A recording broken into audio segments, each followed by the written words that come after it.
Cuban Missile Crisis by Dan Enright, Amanda Jackson, and Lauren Tavaya. On October 14th of the year 1962, an American U-2 spy plane flying over Cuba discovered a nuclear missile site being built on the island nation by Soviet forces. 2 days later, U.S. President John F. Kennedy called for a meeting of advisors and officials, known as XCOM, to discuss how this epic crisis would be dealt with. Soviet leader Nikita Khrushchev. Those Americans think they can intimidate the Soviet Union with nuclear weapons. I know just how I'll get them back by placing nuclear missiles on the nearby island of Cuba, only about 90 miles from Florida. The world was now at the brink of nuclear war, endangering all of humanity. This crisis needs to be dealt with and handled accordingly. Our entire country and the world is at risk, and we must ensure nuclear war does not commence. We must place a naval blockade around the island of Cuba to prevent the transport of Soviet military supplies to the island. The fact is, invading Cuba is not a logical option.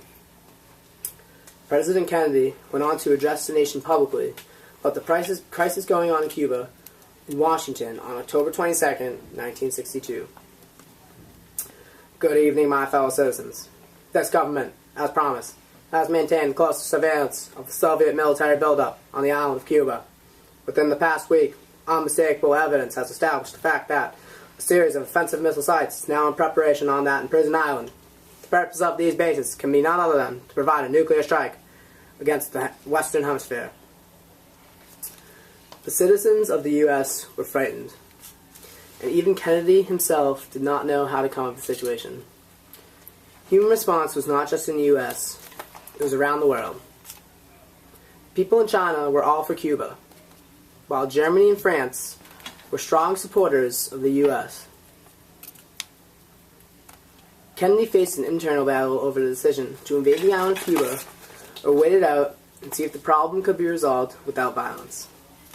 He did not know how the Russian leader would react to the blockade, but both President Kennedy and Soviet leader Nikita Khrushchev did not want nuclear war. President Kennedy, we will remove the missiles from the island as long as you promise not to invade Cuba. You must also remove U.S. missiles from the country of Turkey.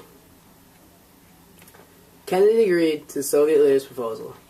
The crisis ended after 13 long days, and the citizens of the U.S. could breathe a sigh of relief. Yay.